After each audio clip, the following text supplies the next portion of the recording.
Hey guys, Andy here. So you may have been waiting for the Fitbit Air, or you may just have seen the announcement a few weeks back. Well, yesterday it finally dropped, and although DPD messed up my delivery yesterday, I got it this morning.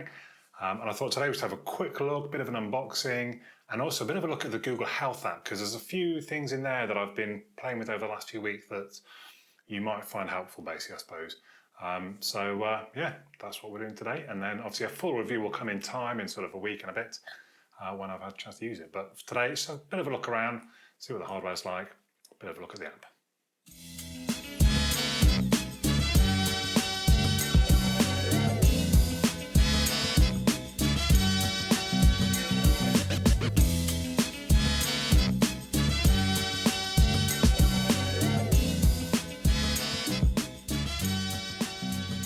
So I did actually unbox it already, and I'm wearing it. Nothing too exciting in the box really. The strap, the charger, the magnetic charger, and the warranty information is kind of it really. But let's take a look at the hardware first of all, I guess. It is thinner and lighter than my Whoop, for example, and most other devices, to be fair. The actual pebble itself is only 5 grams. With the strap and everything, apparently 12 grams. I've not weighed it just yet. There are 4 sensors: optical heart rate monitor, red and infrared sensors, skin temperature sensors, and then there's also 3-axis accelerometer and gyroscope.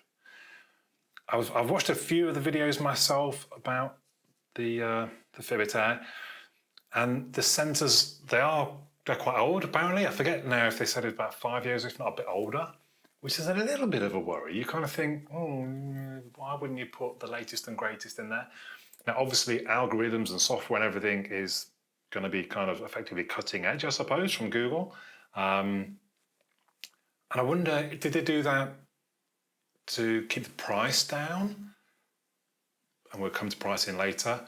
Or I even wondered, is it as simple as they just wanted to make sure they left some room for a reason to upgrade in the future? In 2 or 3 years' time, they'll come up with the new Fitbit Air 2 or whatever, and that'll have the latest sensors in. I don't know, but I mean, I guess accuracy is the most important thing, and even for old sensors, I'm generally seeing reports that accuracy is pretty good generally, so maybe we shouldn't worry. There is an LED, I forget which side it's on. I think, there we go. A little double tap. Gives me like a battery report. I think it's got to be below 20 before it goes red. So let's see, yeah, there is an LED. It's a multicolour LED. It also flashes if there's a system update. Like I say, the hardware, it supports heart rate broadcast, which for me was really important. I love wearing my Whoop. I haven't got a remember to put a chest strap on. So when I go cycling, that was the one thing that I might forget. I'll set out and I'll look down to see what my heart rate is, and I've not on my chest strap, and I've got to ride back home. I've got to basically undress again to put the chest strap on. Whereas with the Whoop, for everything I do, it just connects in. I did see a video where they said Google they're not using like the usual protocols or something, which is a little bit of a worry, so we'll see. And I think someone else said, maybe it was DC Rainmaker, said that it doesn't connect into Garmin's, which again seems a bit weird. Garmin's and something else. Obviously, in my full review, I'll report back how it works for me. There's also a haptic engine in there, so you can use it like for alarms and for certain notifications, not all notifications. It has 7-day battery life. There's a magnetic charger which clamps on quite easily. And apparently 5 minutes of charge gets you a day of use, which sounds pretty good. It's water resistant up to 50 meters. There's no bicep band at the moment, which again, with my Whoop, I love the bicep band. I forget it's there, honestly, and it does give more accurate heart rate readings. Google have sort of specifically commented, well, our algorithms aren't designed for it to be on the bicep. And to be fair, Whoop does ask you, where are you wearing it? So it clearly makes a difference to stuff. So I'm not going to look for any shortcuts at the moment. I will be wearing it on my wrist. But at the same time, I do keep checking AliExpress for when is someone going to bring out a bicep band. So we'll see how that goes. There is no ANT Plus and there's no GPS. Again, for me, no GPS is not a problem. You always have this, it connects to your phone has a GPS. But I've seen a lot of people complain, it's got no GPS, I'm not bothering. Okay, get a watch then, I suppose. But that's not what these are about. GPS, I guess, is going to put a bit of bulk, a bit of cost and complexity into things. So I'm fine with it not having GPS. So I'm going to pop it back on. So as you can see, it doesn't undo that way. There's enough that stops it going through.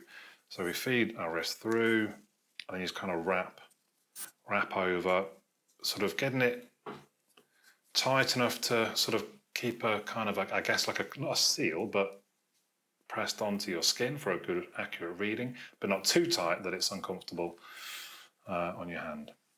So then we're going to jump into the health app, which used to be the Fitbit app. I think I had it installed at one point. I never really used the Fitbit app, but it has upset a lot of Fitbit users when they've changed over to this new style and it being the Google Health app. Because I've not got the previous experience, I just look at what it is and it kind of seems all right. Now also with the band, you get, I think, 3 months free of premium. I hadn't used my 6 months free from my Pixel Watch 4 either. So about 3 weeks back, I started that because I thought, well, let me start getting used to the premium experience and what's involved. And I tried to wear my watch a bit more, including when I've been out cycling and things. But this is what we're looking at. This is the app. We've got 4 tabs along the bottom: today, fitness, sleep, and health. Now, some things aren't going to have a lot of information because I've not had the Fitbit Air to wear while I've been sleeping, for example. But what I can tell you, the premium basically gives you kind of the AI, all the AI stuff. So you can just pay £85 for the Fitbit Air, nothing else, and it will work and give you everything that you probably want. If you want that AI coach, you can kind of talk about your goals and it gives you advice, then that's when you pay in, I think it's like £100 a month, £100 a year, basically. So I'm on the premium. I've got sort of 9 months free of the trial, I suppose. And this is the app. So at the top, this is editable. You can change what things you can see. So you've got all these minuses and the pluses, so you can add things in and take them away. I'm not going to muck around with them just at the moment. If you want to log activities, I generally don't log stuff in the app, and I think that might be where people get upset because that's how they have been doing it. Well, I integrate everything through, which we'll come to in a moment. Log or record, I should say, sorry. I might log something, actually, to be fair. I might have logged food a couple of times because you can, with the AI stuff, you can take a photo and say, this is my dinner, and it makes a bit of a guess on what you're eating. Now, the AI element, it gets a bit wordy. It gets a bit talkative, does the AI coach. And some people have commented it's too much. He talks too much at me. I just want to know about my numbers. And I mean, hints and tips are fine, but he talks a lot. And also, I think it was DC Rainmaker commented, it remembers things. So it basically maybe even misunderstands something and remembers it and keeps referring. So portion check, stick to that 10% smaller dinner you mentioned. No. I said, I'm having a kebab and chips for dinner. It was my cheat day. And it said, okay, and it gave me a portion. And I said, no, it was bigger than that. You better increase it by 50%. Increase your projections by 50%. They go, okay, boom. And then I thought, well, that's probably a bit too big. So I said, oh, actually reduce that by 10%. So I was just trying to get it to be a better estimation of how many calories I was eating. And it then seemed to think that I want to eat less for dinner. I'm going to have 10% less for dinner. No. So in the end, I did tell it, stop referring to the 10%. That was me correcting you, not any kind of, I'm sorry, okay, no problem, I won't refer to it. So that, and I think DC Rainmaker had the same thing. He had a photo of some wine and cheese, and it kept talking about, before you get to that wine and cheese tonight, it's like, oh my God, I had it once, leave me alone. So it's a little bit interesting. But generally, I think the Ask Coach thing works quite well. I've talked to it about some different things, like should I do this, should I do that? And it's very positive. I like cycling indoor on Zwift, and I told it, I'm going to do a session tonight. And it was telling me I want to do high cadence because I've told it about my knees and I've got a bad hip. And it said, you want to do high cadence work for that? So I said, can you design me a workout that I use in Zwift? A WZO file? Yeah, I can do that. And it gives you some, it doesn't give you the actual file, but it gives you like a copy and paste that you can put into the file to put into Zwift. So it said, here's a 40-minute block of high cadence. Oh, that looks a bit boring. Can you break the 40 minutes up with like slight variances from block to block? And it gave me 4 10-minute blocks. I said, actually, can you go 8 5-minute blocks? No problem. I said, actually, and also stick just a 2-minute rest in the middle of that. That's a great idea, it says. That'll give you a chance. So it can sometimes be a bit overly enthusiastic about some of the things you ask. But it did work. And then I said, actually, make them 4-minute blocks, because I realised that lap I needed to do, the route I needed to do was only a 45 minutes, so I needed like a 50-minute workout. And it did that, and I copied and pasted it and I did it on Zwift. And I thought that's really good. You can kind of design your own workouts based on, well, it does it for you. But what I actually wanted to talk to you about was, I don't know if you know about Health Connect, which is an Android thing, and it's kind of it's almost like a background process. Like there's no icon in your app drawer that's called Health Connect, but you do have the Health Connect app if you're on a recent enough version of Android. And basically what you do is something like Strava can sync to other apps, but in this case you sync it to Health Connect. If you just put all of your stuff going into Health Connect, and then other things can read from Health Connect. So in this case, the Google Health app can read from Health Connect. So I use Hammerhead Karoo on my bike, the cycle computer. That can sync into Strava, which can sync into Health Connect, and Google Health can read from Health Connect. But the problem you get is if two different things like Whoop will sync to Strava and it will sync to Health Connect, so it's got two different activities coming in. And then maybe it auto-detects your activity and it's got that third one. So that's where it gets a bit complicated. I'm going to show you a few little bits about that now. Now, as I said, there's no app icon in your drawer, but you can add it as a tile. So I tap that and it opens Health Connect. There we go, Health Connect. Your health apps, see more. So these are all of the apps that I've linked in to Health Connect. There's some others, like I just removed Whoop this morning because I'm now wearing the Fitbit. I thought I don't want Whoop sort of confusing things.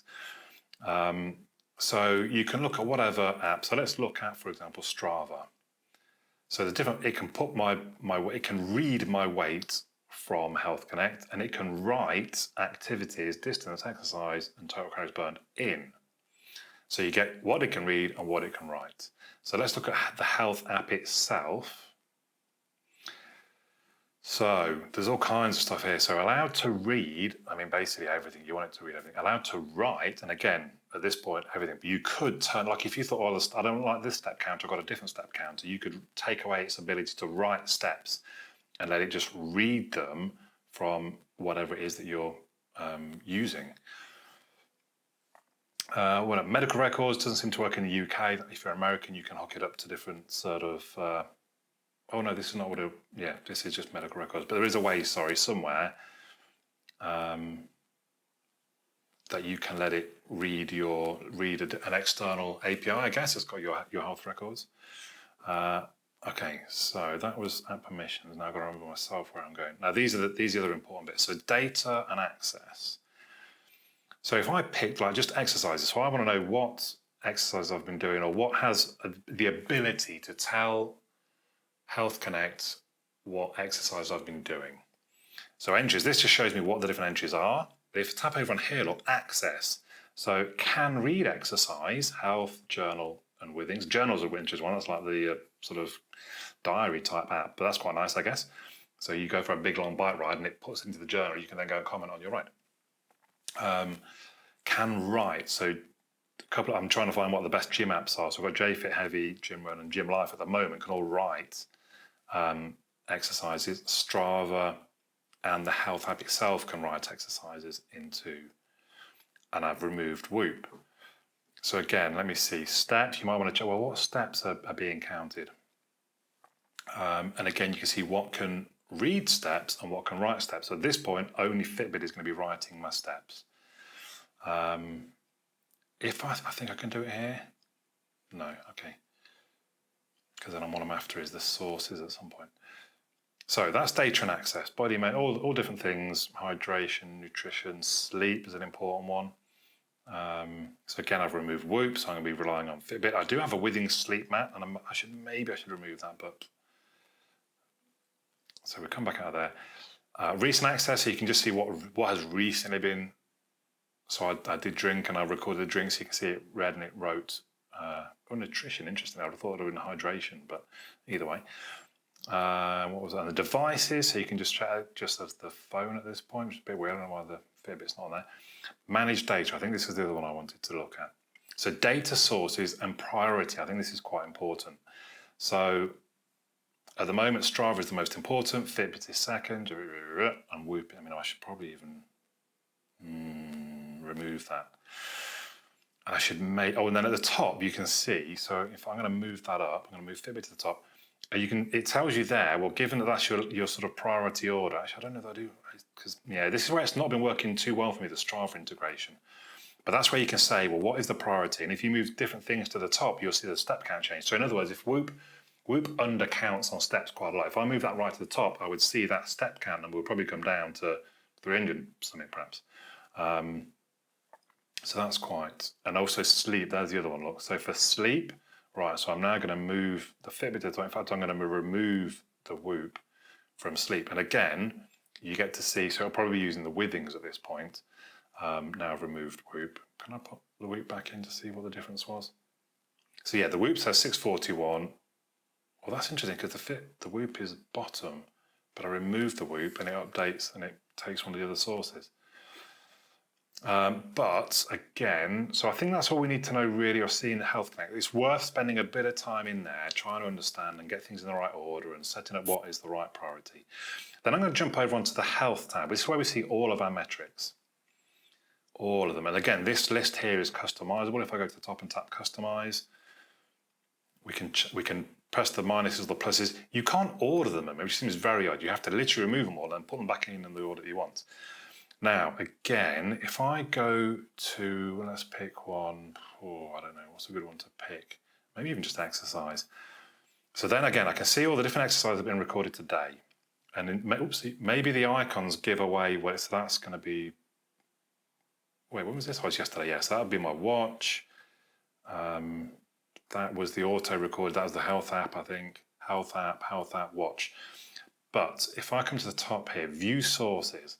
So all sources entered by me, Pixel Watch 4, JFit, MyFitnessPal, so everything that could enter something. So I selected Whoop. I can then just see only the things that have been recorded on my Whoop. If I select Strava, it shows me only the things that are recorded on Strava. Now, what is it I think is a bit odd? I'll go back to Sunday. I did quite a big ride. It can't calculate. Look at that, 6 hours of cycling on Sunday, cardio load 0. At the moment, it can't calculate cardio load from other sources, external sources. So I go into the Pixel Watch 4, give it a second. So there we go. It auto-detected 3 different rides. I did stop twice on Sunday. And you can see the cardio load is recorded in there. So, and the same, I rode again on Monday. But it doesn't do well in kind of, and like there's basically duplicate rides, look. Because one will be from, I'm not sure, one's auto-detected and one's from the watch, I think. But yeah, that's an important thing to keep an eye on, is checking what the source, and that works for any of them. So if we went to sleep, where was sleep? Actually, if I come back across here, sleep, and again, I can view sources. So the Pixel Watch 4 would be nothing, the Pixel Watch, so the Whoop would be one set of info, the Withing sleep map would be, it's saying no data, fair enough. So yeah, I just think that's a really important thing to keep an eye on, or to understand, I suppose, how that works, how you change, because it is, one of the ideas of the Google Health app is that it can have multiple different sources. Like maybe during the day I don't wear this and I wear a Pixel Watch 4, and then when I sleep or after work or whatever, I switch from one device to the other, and I can keep them both charged, and in theory it just blends that information together, which I actually quite like the idea of. If this has got a 7-day battery life, but I'm not wearing it all the time, like if I go on holiday, I take my watch with me and this, and I wear the watch when I'm out and about, but I wear this at night sleeping. I quite like the idea. So I think that's kind of all I wanted to cover off at this point. There's loads of videos out there you can look at. The Quantified Scientist did a really good, I'll try to drop the link below, did a really good video on the accuracy, and just kind of, he gets quite deep into stuff. He wears proper sleep tracking headgear to compare it against things like the Fitbit Air. So have a look at that. But that was it for this one. I've gone on a lot longer than I was meaning to. It was just a bit of an intro, really. I am going to wear this, obviously, for the next week or two before I do a review video.